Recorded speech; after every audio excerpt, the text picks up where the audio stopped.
બીજી wealth sharing નામની કંપનીમાં ઇન્વેસ્ટમેન્ટ કરવાથી રોકાણકારોને તેના રોકાણમાં 1.3% રિટર્ન રોજના કમ્પાઉન્ડિંગ વ્યાજ સાથે 54 દિવસમાં 2 ગણું થઈ મળશે તેવી વાતો કરી લોકોને ઠગનાર ટોળકીના ઓફિસ પર સાયબર ક્રાઇમની ટીમે દરોડા પાડી ત્યાંથી એકને ઝડપી પાડ્યો છે। સુરત પોલીસ કમિશનર અનુપમસિંહ ગેહલોત સહિતનાઓ દ્વારા અપાયેલી સૂચનાને લઈને ડીસીપી સાયબર ક્રાઇમ વિશાખા જેના માર્ગદર્શન હેઠળ સાયબર ક્રાઇમની ટીમે બમનોલી રોડ ભાટિયા કોમ્પ્લેક્સ ખાતે દરોડા પાડ્યા હતા, જ્યાં સેપ્ટ એન્ટરપ્રાઇઝની આડમાં બીજી વેલ્થ શેરિંગ કંપનીના નામે ટ્રેડિંગ કરી ઇન્વેસ્ટમેન્ટ કરવાથી વધુ નફો આપવામાં આવશે તેવી લોભ લાલચ આપી લોકો સાથે ઓનલાઈન છેતરપિંડી કરનારા ટોળકીને એક નીરજસિંહ ઘનશ્યામસિંહ રાજપૂતને ઝડપી પાડ્યો હતો।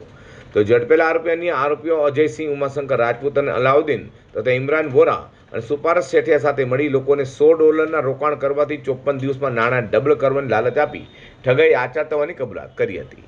તો સાયબર ક્રાઇમે આરોપીઓની ઓફિસમાંથી મોબાઈલ ફોન, રોકડા રૂપિયા 3.71 લાખ તથા અન્ય મત્તા મળી કુલ 3,93,000થી વધુ મત્તા કબજે કરી કાયદેસર કાર્યવાહી ધરી છે। સાયબર ક્રાઇમ સેલ ને ખાનગી બાતમી આધારે ખબર પડી કે સોશિયો સર્કલમાં ભાટિયા કોમ્પ્લેક્સમાં એક દુકાન ચાલે છે અંશ એન્ટરપ્રાઇઝીસની નામથી, અને એની આડમાં એ લોકો એક બીજી વેલ્થ શેરિંગ નામની કંપની ચલાવે છે। અને આ કંપનીમાં એ લોકો DSG એક્સચેન્જ,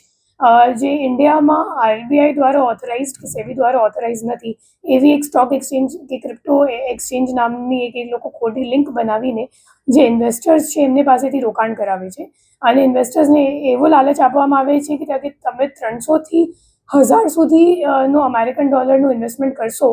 તો તમને 54 દિવસમાં તમારો જે પૈસો છે એ ડબલ થઈ જશે। અને એ સિવાય જે આપણે જે આરોપીઓ છે અજયસિંહ અને નીરજસિંહ, તો એ લોકોને દર રોકાણકારો જ્યારે ઇન્વેસ્ટ કરે તો ઇન્વેસ્ટમેન્ટના ઉપર 1.3%નું એ લોકોને પણ કમિશન મળતું હતું। એ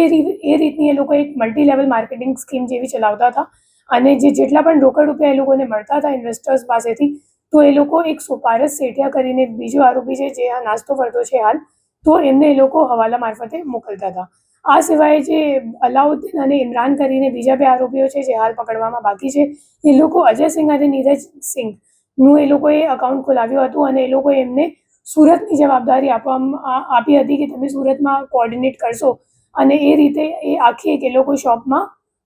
કસ્ટમર્સને ભેગા કરીને એવી રીતે એક ખોટી ઇન્વેસ્ટમેન્ટ સ્કીમ ચલાવતા હતા। વધુમાં ટોળકી દ્વારા અત્યાર સુધીમાં કેટલા લોકોને આવી રીતે શિકાર બનવામાં આવ્યા છે તે અંગે અને ટોળકીના ભાગી છૂટેલા આરોપીઓને ઝડપી પાડવા માટે સાયબર ક્રાઇમની ટીમ વધુ તપાસ હાથ ધરી છે।